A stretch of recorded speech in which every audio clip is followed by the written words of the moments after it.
Natural de Belo Horizonte, em Minas Gerais, Haroldo Dutra Dias é juiz de Direito do Trabalho de Justiça do Estado, além de escritor, tradutor e conferencista no Brasil e no exterior. Formado em língua grega clássica pela Universidade Federal de Minas Gerais e com formação em hebraico pela União Israelita de Belo Horizonte, tornou-se especialista em paleontografia, crítica textual, aramaico e francês. Ainda com 15 anos de idade, Haroldo debruçou-se com afinco a minucioso estudo do Evangelho no Grupo Emmanuel, em Belo Horizonte. Desde então, dedica-se ao estudo e divulgação de diálogos profundos entre o Evangelho e o Espiritismo. Atualmente vem se destacando como um ativo divulgador do Espiritismo, sendo autor e conferencista na área. Ele é sócio fundador do Instituto Ser, instituição dedicada ao estudo do Evangelho à luz da doutrina espírita, à evangelização e educação, além do diálogo interreligioso. Autor dos livros 7 Minutos com Emmanuel, Parábolas de Jesus, Texto e Contexto, Celeiro de Redenção e O Desafio de Viver. Tradutor da obra Novo Testamento, editada no Brasil pela Federação Espírita Brasileira e que foi traduzida diretamente do texto crítico grego, publicado pela United Bible Society. É com muita alegria em nossos corações que recebemos Haroldo Dutra Dias, que aborda o tema Vida em Abundância. E agora para todos nós, Haroldo Dutra Dias.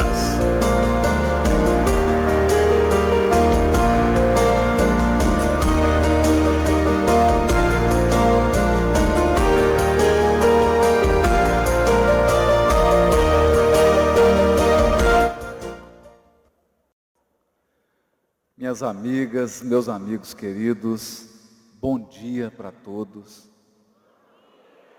É difícil colocar em palavras a alegria de retornar a um evento presencial, poder encontrar todos vocês, olhar nos olhos, abraçar, ouvir, trocar impressões. Nós estávamos sentindo muita saudade, muita falta disso. E é por conta disso que eu gostaria de agradecer ao Mário Jorge, ao Júnior e a toda essa equipe de trabalhadoras e trabalhadores devotados do Cimesp pela oportunidade de eu poder voltar aqui mais uma vez em Pernambuco, Recife, esse estado tão maravilhoso, sentir o calor, a simplicidade, a bondade do povo nordestino. Muito obrigado, gratidão imensa. E isso tem tudo a ver com o tema de hoje. A nossa reflexão dessa manhã está baseada no capítulo 10 do Evangelho de João, quando Jesus, ao falar das ovelhas, que Ele é o pastor das ovelhas, Ele é o aprisco, Ele é a porta, naquele paralelismo bíblico que vai superpondo símbolos. E nós, muitas vezes, com o nosso raciocínio linear, não conseguimos captar. Jesus fala essa pérola: eu vim para que tenham vida. E vida em abundância. Mas essa fala de Jesus é desafiadora. Porque se você buscar no prefácio do livro Nosso Lar, André Luiz vai dizer: a vida não cessa. E a morte é o jogo escuro das ilusões. O difícil nessa afirmação de André Luiz é entender essa segunda parte. Jogo escuro das ilusões. O problema da ilusão é que ela só se desfaz com a desilusão. Portanto, me parece que André Luiz está sugerindo que, por enquanto, para os bilhões de encarnados no planeta, a morte ainda tem sido desilusão. Chegar ao mundo espiritual e constatar com os próprios olhos que a vida não cessa, tem sido uma profunda desilusão. Porque a maioria amealhou tesouros que a traça e a ferrugem hão de corromper. A maioria não recolheu os recursos que a vida espiritual pede a cada um de nós.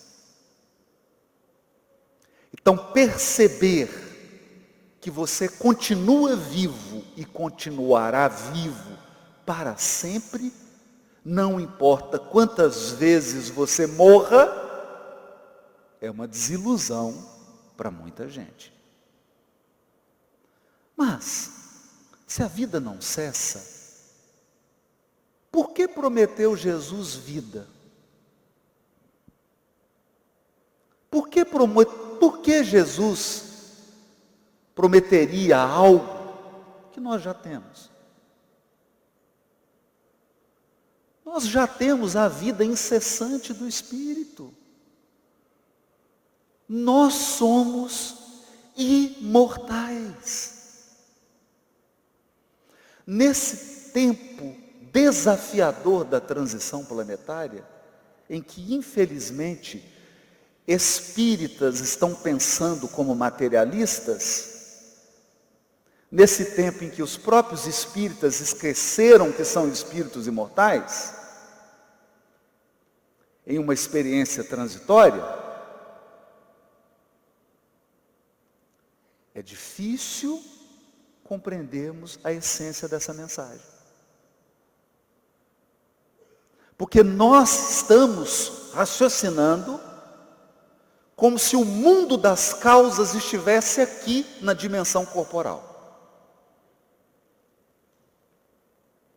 Estamos raciocinando como se as decisões primárias fossem tomadas por encarnados.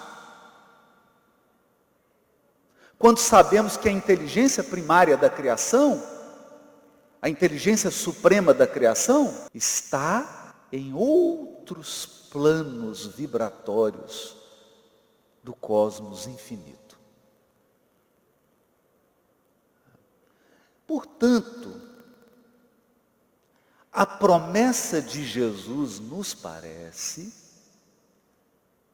fala de um outro conteúdo da vida,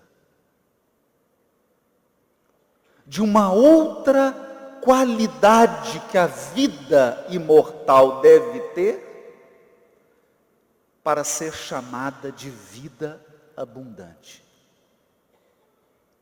E foi o que buscamos em Emmanuel. O benfeitor Emmanuel, quando comenta o capítulo 4, versículo 32 de Marcos, uma passagem do Evangelho, quando Jesus está falando do grão de mostarda, ele diz assim: quando semeada, sobe e se torna a maior de todas as hortaliças, as árvores. Parece que está falando de agricultura, né? Sim, mas como há um plano de unidade na criação, nós podemos deduzir e levar esse raciocínio para a vida do Espírito. E é isso que Emmanuel faz. Ele diz assim: o bem semeia a vida, o mal semeia a morte. O primeiro, o bem, é o movimento evolutivo na escala ascensional para a divindade. O segundo é a estagnação. Então, resumindo, não basta ser imortal. Não basta ser imortal e viver tolhido por conta do mal semeado.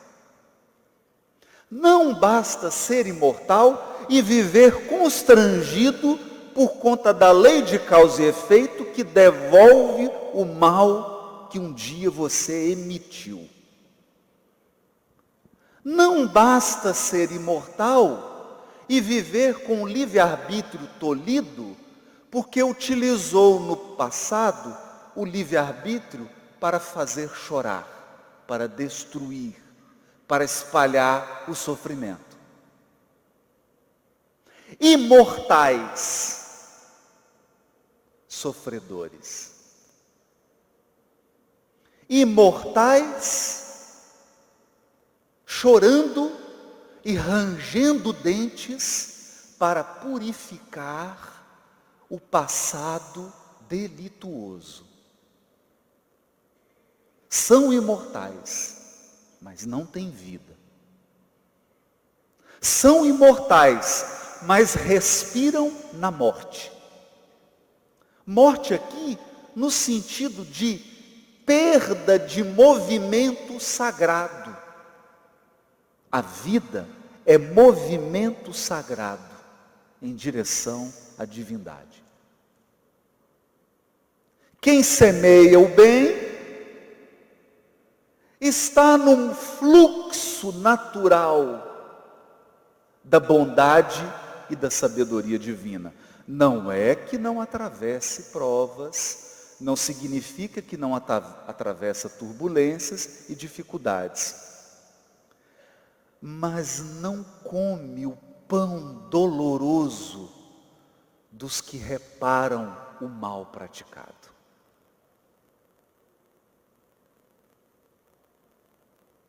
Quem come o pão doloroso do mal praticado são as almas em profunda expiação.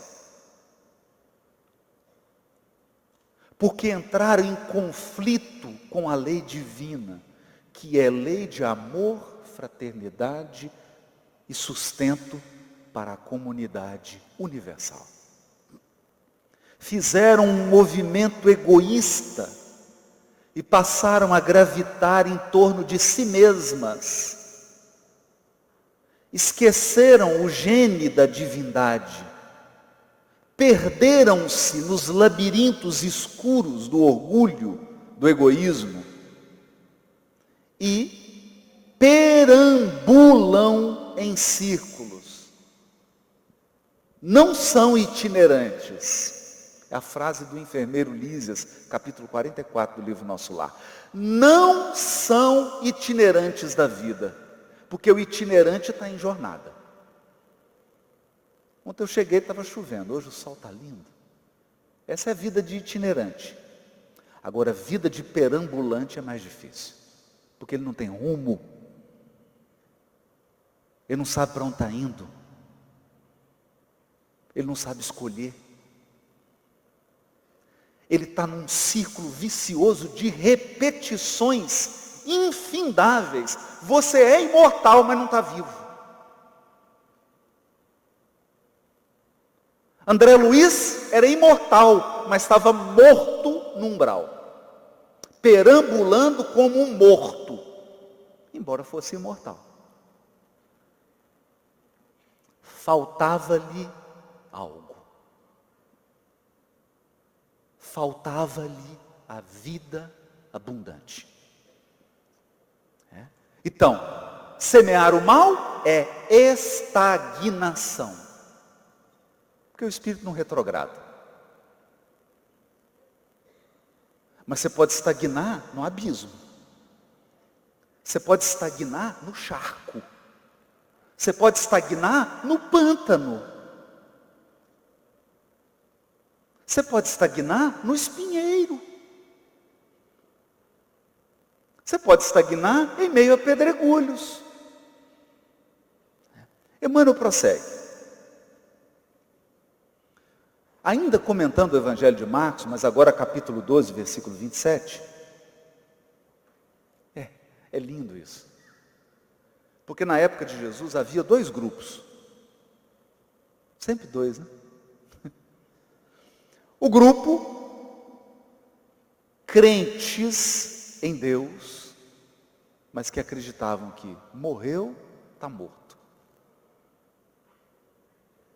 Os saduceus. E o grupo dos crentes em Deus, mas que acreditavam, morreu, está vivo. Não sabemos como, mas está vivo. Que eram os fariseus. E os saduceus foram procurar Jesus, para saber quem estava certo. Morreu, está morto ou morreu, está vivo? Qual foi a resposta de Jesus? Ele, Deus, não é Deus de mortos, mas de vivos. Estais muito enganados. Uma resposta direta. Vocês estão enganados. Deus é Deus de vivos. Por isso que a vida não cessa. E o Emmanuel vai comentar isso. E ele diz assim: espiritualmente falando, porque biologicamente vai ser a única notícia ruim que eu vou dar hoje. Porque esse dia ensolarado tão bonito, todo mundo aqui vai morrer. Não sei que dia, fiquem tranquilos. Pode ser hoje. Tem muita gente pegando avião, vai voltar para casa. Todo mundo aqui vai morrer, mas espiritualmente falando, apenas conhecemos um gênero temível de morte. A morte da consciência denegrida no mal, torturada de remorso ou paralítica nos despenhadeiros que marginam a estrada da insensatez e do crime.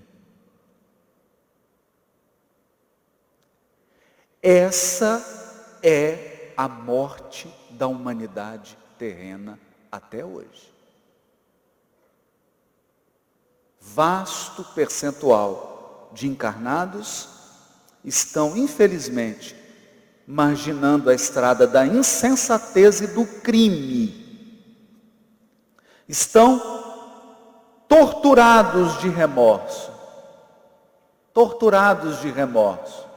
Muitos de nós encarnamos e não sabemos por quê, nos sentimos culpados. Você não se sente merecedor, você não se sente filho de Deus, você não se sente digno do que tem, não se sente digno de ser amado e caminha carregando toneladas de culpa no coração. Isso é sinal de espírito com remorso. Está com remorso.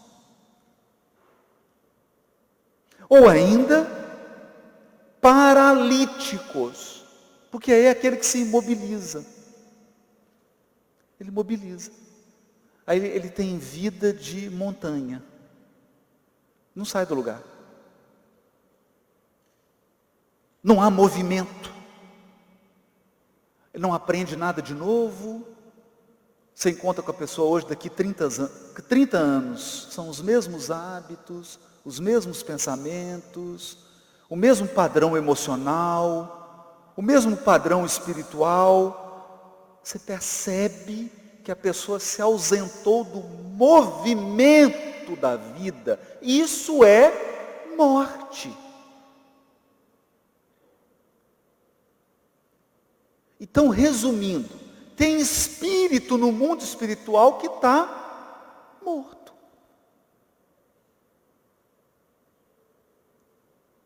Porque o gênero temível de morte é o da consciência que se entregou ao mal. Lembrando que o mal é sempre gerar sofrimento, dor para o meu semelhante. Isso é o mal. Para a gente não ficar entrando em labirinto filosófico. Aí continua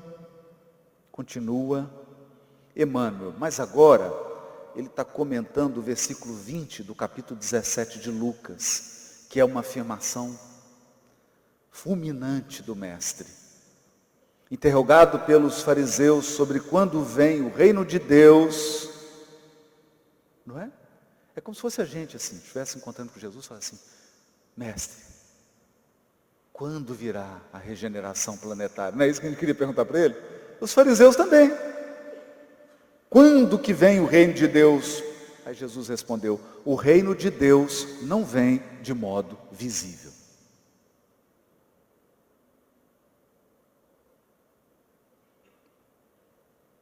Ou, em outro trecho, de Mateus, o reino dos céus, o reino de Deus, não vem com aparências exteriores, que é a mesma coisa, não é visível. Ele é invisível. Aí Emmanuel vai comentar isso. Olha o que ele vai dizer: a carne é digna e venerável. O corpo físico é digno e venerável. Venerável. Nós temos que ter veneração pelo corpo físico, pois é vaso de purificação. É vaso. Cada vez que a gente reencarna, é um mergulho no útero, no líquido amniótico, líquido céfalo-raquidiano, só tem líquido, plasma sanguíneo. Encarnar é mergulhar num vaso de purificação. Purifica quem está repleto do mal. Veio se lavar, veio se banhar, não é? Por exemplo, eu estou triste porque eu queria tomar um banho de sal grosso dessa vez, não vou poder entrar no mar, por causa da correria, Queria me banhar no mar de Pernambuco, mas vai ficar para a próxima, Mas a encarnação é vaso purificador. Entretanto, para os espíritos redimidos, porque o que é espírito redimido? É espírito puro. Está lá em Kardec, 117, Livro dos Espíritos. Espírito puro, não mais sujeito à encarnação em corpos perecíveis, não mais sujeito a expiações, não mais sujeito a provas. Está puro, bem-aventurado, morador de mundo celeste. Para esses espíritos redimidos, para que vaso de purificação? Para que purificar o que está puro? Então, para os espíritos redimidos, o corpo significa morte ou transformação permanente. Morte ou transformação permanente. Não é? Porque você já nasce envelhecendo. Uma transformação permanente. Tudo que é do mundo corporal está em perpétua transformação. Por isso que os Espíritos dizem: desapega. Desapega. Porque tudo vai se transformar, tudo do mundo das formas. O homem carnal, em vista das circunstâncias que lhe governam o esforço, pode ver somente o que está morto ou o que vai morrer. Quando eu li isso aqui pela primeira vez, fiquei chocado. Vocês estão olhando agora para mim. Vai morrer.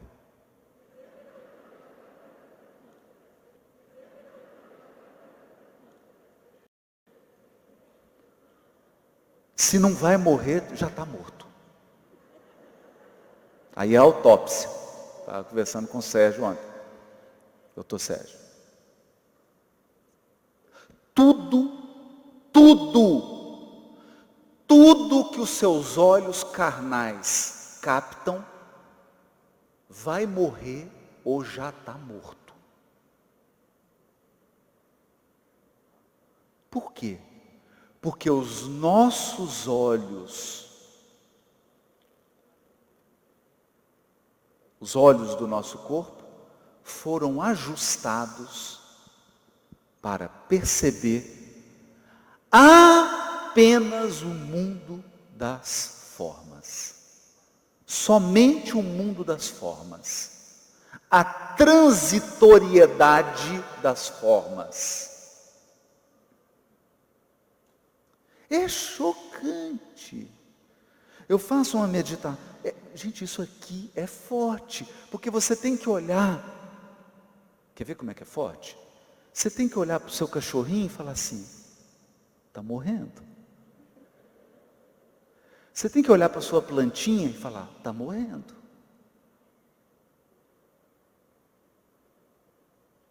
Perceberam? Agora, olha o que Emmanuel conclui. O reino de Deus, porém, divino e imortal, escapa naturalmente à visão dos homens. Então, o encarnado só enxerga o que está morto ou o que vai morrer. O espírito imortal enxerga o divino, o imortal, o permanente. Por isso que o reino de Deus não é visível, porque ele não está morrendo, e nem vai morrer, e nunca teve morto.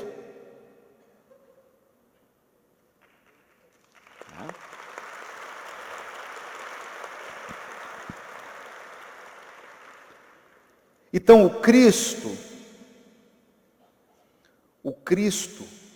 nos trouxe aquilo que é imperecível. Por isso que ele diz: eu vim para que tenham vida. Então o Cristo veio para que nós possamos aprender a escolher.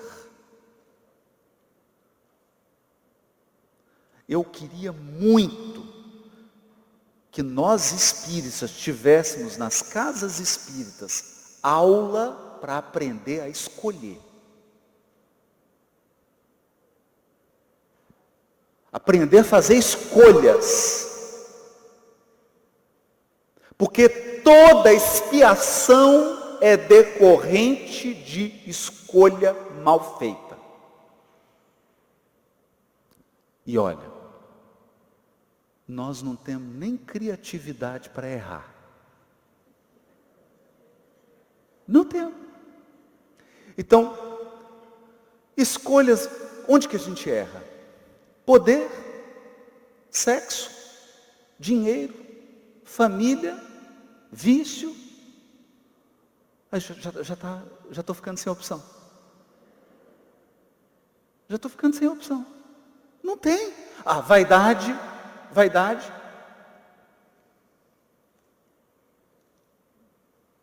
Não tem opção. Porque o mal é uma coisa limitada. O mal é um negócio sem graça. O bem é que é infinito. O bem é infinito. O mal é um negócio... Então a pessoa se compromete no poder, se compromete no dinheiro, se compromete na sexualidade, se compromete na família, se compromete no vício, se compromete na vaidade. Aí começa a faltar opção. É um negócio repetitivo. Então o Cristo veio para ampliar o leque de escolhas do Espírito imortal. E dizer: ei, você... Capítulo 30 do Fonte Viva, né? Capítulo 30 do Fonte Viva. Quem me ensinou esse capítulo foi a Sueli Caldas Schubert, que está na Pátria Imortal, nos assistindo. Também o Espírito traz o gene da divindade. Estamos em Deus quanto Deus está em nós. O seu DNA é divino. Seu DNA psíquico é divino. Você foi criado para os mundos celestes. Você foi criado e talhado para a condição dos espíritos puros. Mas, como não tem almoço grátis no universo, você vai ter que evoluir e passar por mundo primitivo, expiação e prova, regeneração, ditoso, aí chegar no mundo celeste, morada dos bem-aventurados. A questão é, será que nós estamos marchando em direção ao imperecível? Ou estamos fazendo contrato com a morte? Fazendo contrato com a morte. Quando Emmanuel vai comentar o capítulo 5, versículo 17 de João, que é um capítulo extraordinário, que Jesus diz assim: o meu Pai trabalha até agora, eu também trabalho.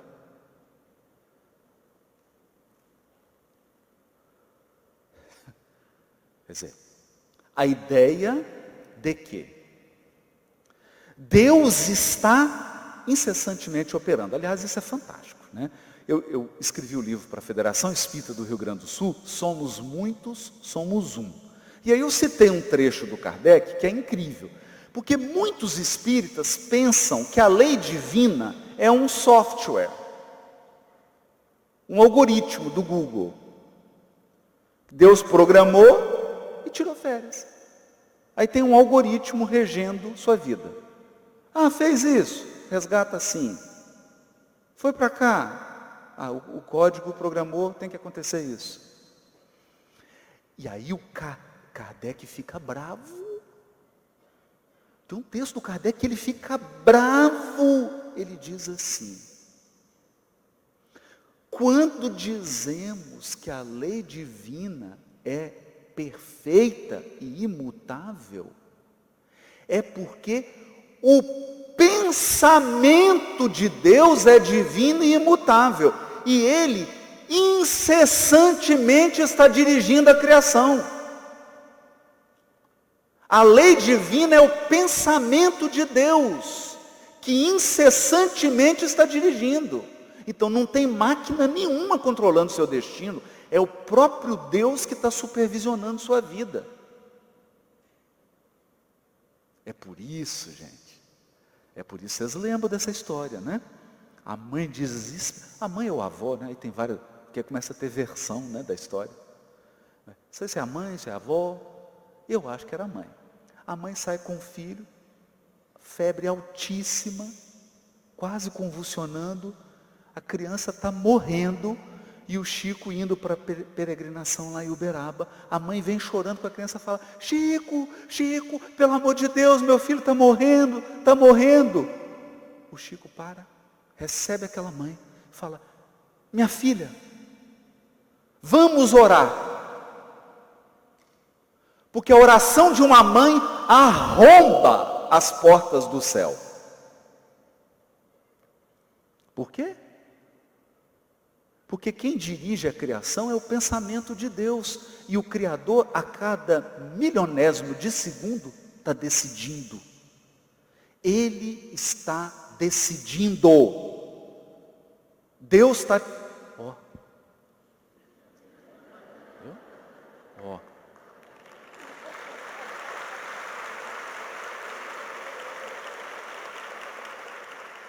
Está te vendo. Aí você faz um movimento, ele fala assim: gostei desse lance, meu filho. Gostei dessa jogada. Congela 20% dos débitos dele. Esse movimento dele foi lindo. Aí congela. Aí com o trabalho no bem, você quita a promissória. É dinâmico. É dinâmico, gente. Então, cuidado. Cuidado. Né? Antes eu costumava dizer assim, porque a justiça divina é diferente da justiça humana, mas hoje também a justiça humana está mudando a sentença, né? Tudo, né? Então, é dinâmico. É dinâmico. É dinâmico. Por isso Emmanuel diz assim: Jesus veio arrancar-nos da morte no erro. Jesus não veio revogar a lei da morte dos organismos biológicos. Estávamos conversando, doutor Sérgio Felipe, né? E a Marina ontem. Isso é entropia, gente. Tudo que é forma física, toda forma começa com uma quantidade de energia. Que é tipo assim, é um dinheiro que você tem na conta. Você recebeu, né? Que dia? Amanhã, né? Acaba amanhã. Não é? Você recebeu, acaba. No mesmo dia. A energia acaba. Tudo que é forma física tem energia para perdurar por um tempo. Depois acaba. Depois acaba. É por isso que urânio tem radioatividade, se desfaz. É por isso que estrela, o Sol, você para de ter fusão de hidrogênio. É por isso que galáxia acaba. É por isso que buraco negro se funde com outro. Tudo que é forma acaba. Então Jesus não veio revogar essa lei cósmica. Ele veio nos livrar de outra morte, a morte no erro. Porque quem erra está morto. Eu vou dar um exemplo. Vou dar um exemplo.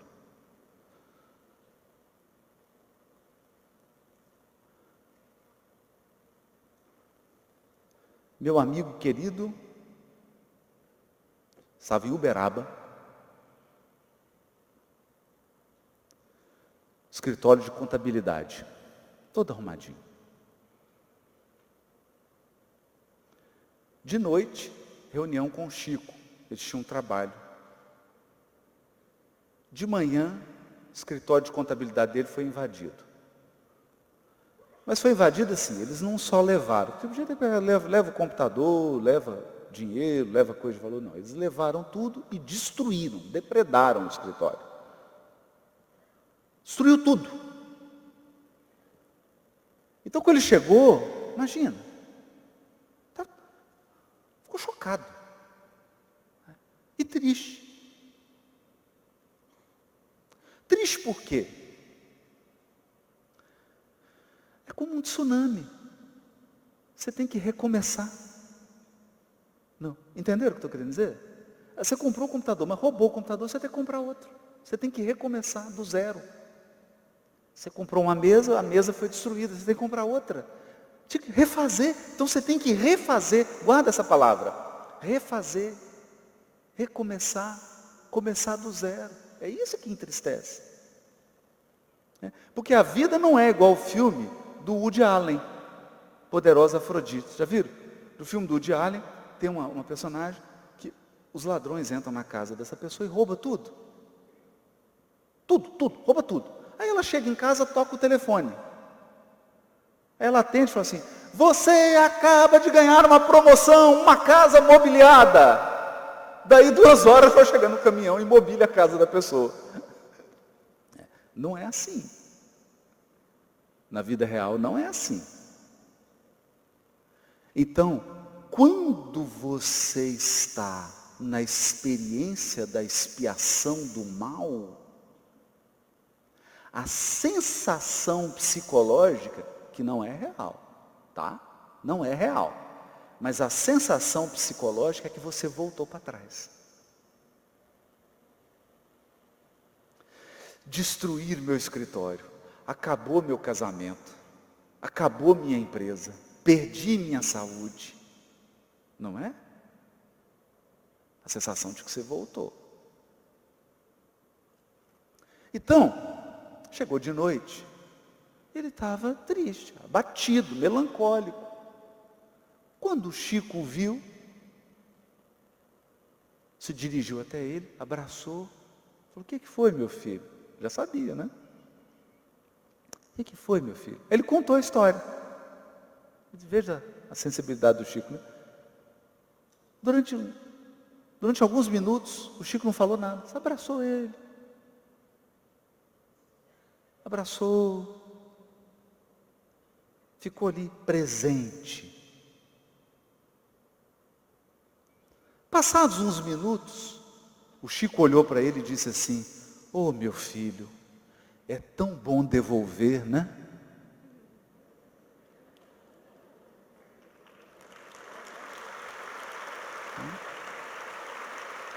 Isso aqui é tão bom devolver.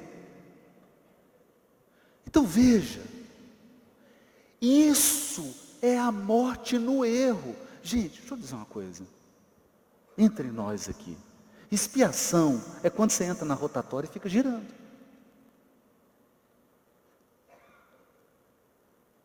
Porque você tem que refazer o que você fez. Você fez mal feito, agora tem que refazer. Então você foi lá, e aí você aceita receber como sua legítima, como seu legítimo, sim, né? Aí você faz mal feito. Depois você chega e fala, ué, você de novo? Tem que refazer. E isso é o quê? Para quem está te olhando na imensa peregrinação da vida, porque você está aqui, e os espíritos que nos orientam estão falando assim, ele tem que chegar, ou melhor, né? Ele fala assim, ele está lá, ele tem que chegar aqui, morada dos espíritos puros, mundo celeste, ele tem que chegar aqui. Parece que ele está parado. Parece que ele avança 2 passos, volta 3. Avança 2, volta 3. Avança 2, volta 3. E aqui eu vou dizer uma coisa, que é isso que o Emmanuel vai nos afirmar agora. Ele diz assim, o homem, o bem semeia a vida, o mal semeia a morte. O primeiro movimento evolutivo na escala ascensional para a divindade. O segundo é a estagnação. O segundo é estagnação. Ficar voltando, indo, voltando, indo, voltando, indo, voltando. A questão é, e aí isso é o grave, essa é a morte. A questão é quando você olha assim, as últimas 30 encarnações de uma pessoa. Você olha assim, 30. 30. Não é 1, 2, 3, 30. Coloca assim. Quer dizer, você pega de hoje e volta 3.000 anos atrás. Todo mundo aqui no Cimesp, falando de Jesus, não é? 3.000 anos atrás. Todo mundo meditando, orando, né? 3.000 anos atrás você começa a analisar a sequência de 30 vidas. Aí o que nós vamos perceber? Você toma uma decisão, gera o mal e repara o mal. Passaram-se 200 anos, você está no mesmo lugar. Aí os espíritos falam, agora vai. Aí a pessoa comete o mesmo erro. O mesmo erro. O mesmo. Ele fala, não é possível. Que falta de criatividade. Aí ele vai, faz a mesma escolha equivocada. Aí faz a escolha, uma encarnação. Depois mais uma encarnação para reparar. Mas o espírito fala assim, agora vai. Agora vai? Não, agora vai. O mesmo erro. Ah, não, Haroldo, você está exagerando. Não estou. Eu vou te dar um exemplo que está no caminho da luz. Alexandre o Grande. Só fez coisa certa. Né? Então todo mundo sabe onde ele errou. Aí vem como quem? César.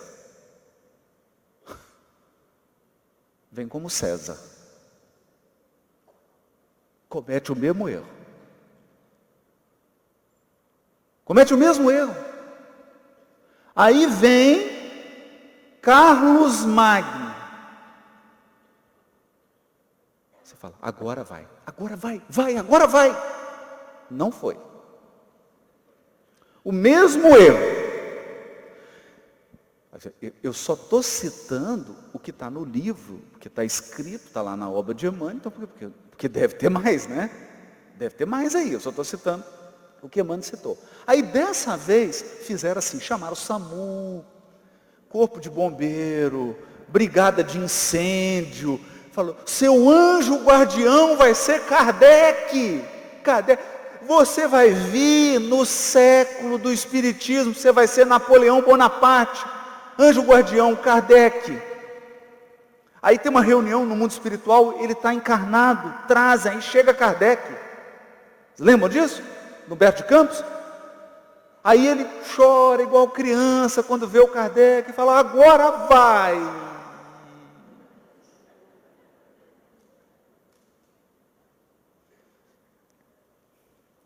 Então eu te pergunto, espírita não tem fé em Deus não, ele tem fé na causa e efeito. Espírita só pensa em expiação, você já viu? Só expiação. Se eu derrubar essa água aqui, o espírita falar, causa e efeito. Não, é distração mesmo. Não é? A pessoa gastou o dinheiro todo, nossa, é karma financeiro. Não, é descontrole. É descontrole financeiro. É? Aí chega lá, estou com um problema de saúde, é karma. Que karma o quê? É a boca. Não é?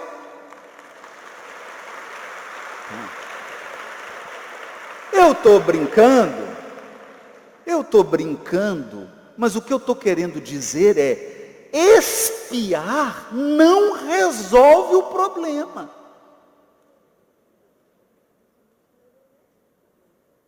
Expiar não resolve o problema. Porque se você, depois que expiou, cometeu o mesmo erro com a mesma pessoa,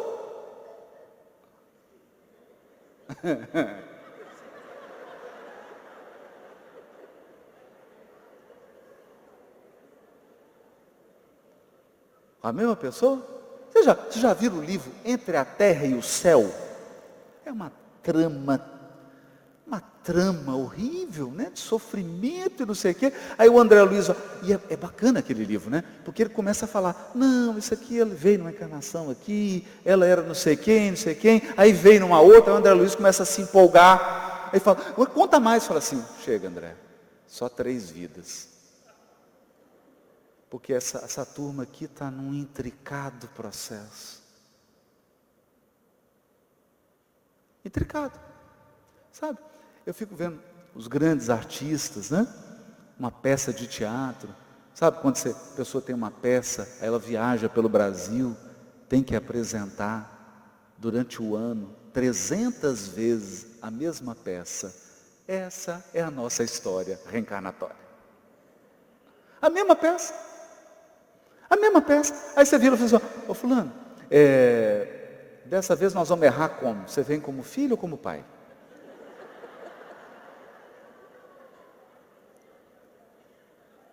Né? A gente está assim com o inimigo. Falando, vocês viram o que ele fez comigo? Vocês viram o que ele fez comigo? Aí o benfeitor fala assim, nossa, já fez isso 72 vezes, e você 71. Você está com crédito. Na próxima é você. O placar está 72-71. Por quê? Porque só o perdão liberta. E quando você não olhar e falar assim, vamos combinar? Está perdoado.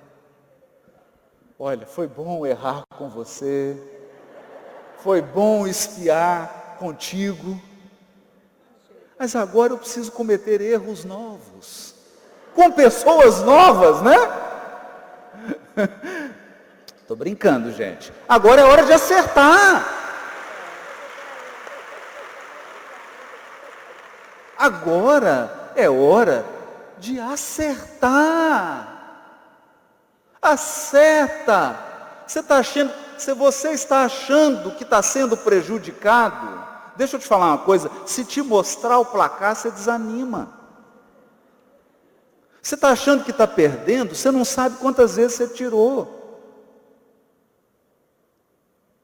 Não vai dar uma de contador, não vai fazer contabilidade não, que não vai ser bom para você. Porque Deus não faz contabilidade. Se Ele ficasse assim medindo, nós estamos lascados. Viu? Nós estamos lascados. Então não fica, me prejudicou, eu perdi isso, você não sabe de nada. Esquece, segue adiante. E agora? Como se diz? Receba o presente que Jesus tem para você, que é vida em abundância. Vida em abundância é saber escolher.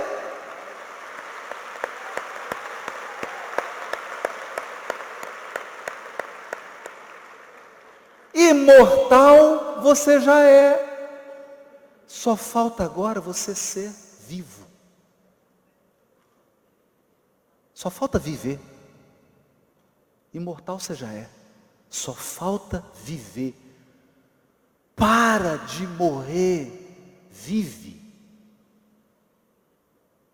Viva. Viva com plenitude. Viva com estado de presença. Viva usufruindo cada dádiva do momento presente. Viva na gratidão. Viva na bondade. Viva na bondade. Sabe por quê? Eu aprendi uma coisa na minha carreira de magistrado. Existe um tribunal divino, ele se chama desencarnação. Está em Paulo. O tribunal divino se chama velório. O seu.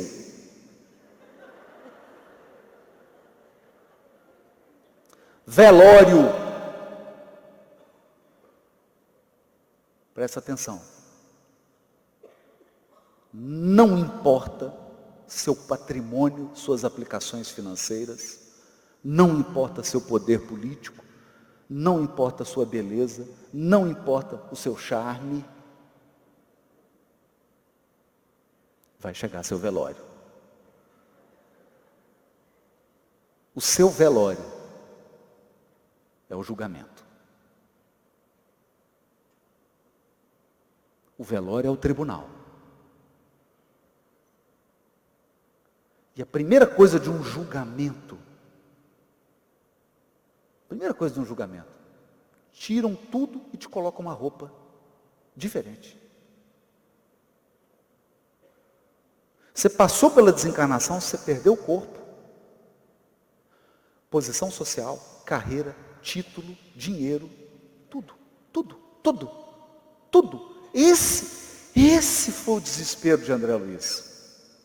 Foi o desespero. Falou assim, eu preciso ver a minha mulher. E você está vendo, o Clarencio está assim devagar, o pessoal evita falar no assunto. É porque já não era mais a mulher dele.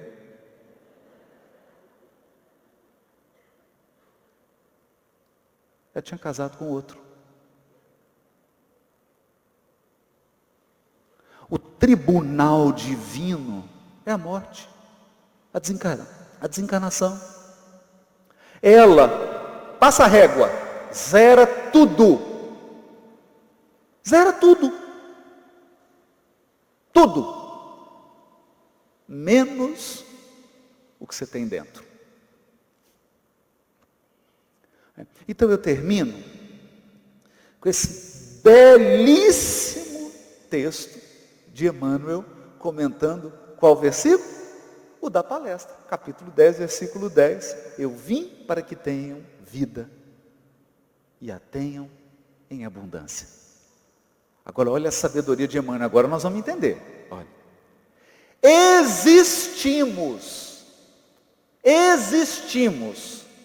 Existem todas as criaturas saídas do hálito do Criador.